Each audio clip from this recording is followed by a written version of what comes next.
The international community in the last month or two, as there's, the two things being bandied around and two issues to discuss are, well, maybe we need elections. There's a sort of a problem for the United States in the sense that we're not supposed to do business with governments that have overthrown an elected government, and so we need to get back on the constitutional elected track before we can legally in the U.S. support those governments. And so the U.S. has been calling for it. Undersecretary of State Johnny Carson for African Affairs, Johnny Carson, called for elections and a transition to a new government before May of 2013, et cetera, when this interim period will expire. I find that a fairly challenging kind of thought. First of all, you can't hold elections in half a country and claim that they're legitimate for the whole country, right? The elections could not possibly be organized in the whole North. It's much less than half the population, but it is a significant portion of the population and half the territory of the country. Elections, by their very nature, moreover, are divisive, not unifying. In a very volatile climate, you can imagine the acrimony and the bitter debates that would entail about whose fault it is and who has got the, who would pull things together. Where we know something about divisive elections at the moment in the U.S. So obviously they exacerbate tensions and divisions, not pull people together, etc. And in addition, I think there are some people in Bamako who don't want elections. There's the people who overthrew that old government, the junta, and still maintain significant power are not going to win in any elections, nor are some of the politicians who have supported them.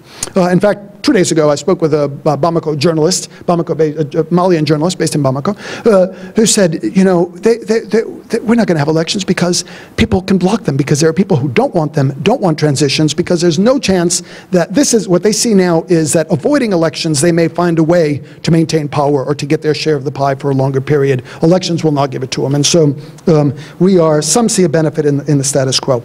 So there's the issue of elections, and then the other big issue being discussed, and I'm sure our esteemed guest from the Senegalese embassy might have something to say about that, is outside intervention, right? Who should be supporting the Malian army and how? The issue of intervention came up immediately after the coup, and the junta immediately said, no way. And despite the fact that even the government called for it at one moment, they backed away. There's been this sort of very hesitation because, of course, intervention that restores some kind of unity to Mali is not going to put that junta back in power, right? And so there's a lot of ambiguity. But even if we've seen the United Nations Security Council has met and passed a resolution giving 45 days for a plan to be put forward that it could then endorse for an intervention force under UN auspices with various people. I think, and I'm sure others here could talk to it, I won't embellish it, but who would take part in that and in what way? The role of France, the role of the United States, the role of Algeria perhaps to the north. Secretary Clinton was just in Algeria in the last couple days, speaking in a large part, apparently, about this situation, I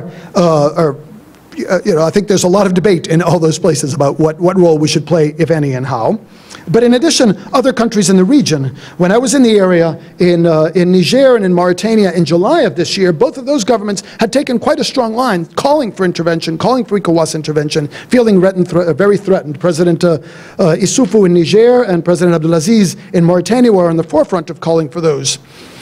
Both seem to have backed away a bit, in part because of domestic pressures, in part because there's a sense of, oh my God, what can of worms do we open? If we go after them and we can't succeed, how are we going to be threatened? Will that not turn back against us? And so there's real fears of what this might entail in those areas.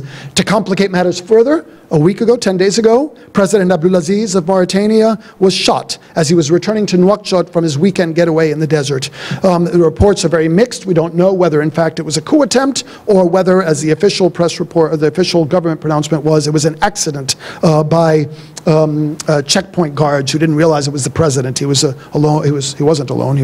But I believe he was driving the car. In any case, he was. Is it an accident? Is it not? He's in France undergoing treatment. He was not apparently seriously injured. That is, I believe he will live. But nevertheless, he's in France undergoing treatment. The point is, in the region itself, who would want to support? I believe, and I will defer to our colleagues from Senegal. President Sall in Senegal also has hesitated a bit, has sort of talked about intervention, but also talked about the difficulties and the challenges of it. The role of Senegal would be extremely important, and Senegal has historically played a very important role in ECOWAS forces in the region in West Africa.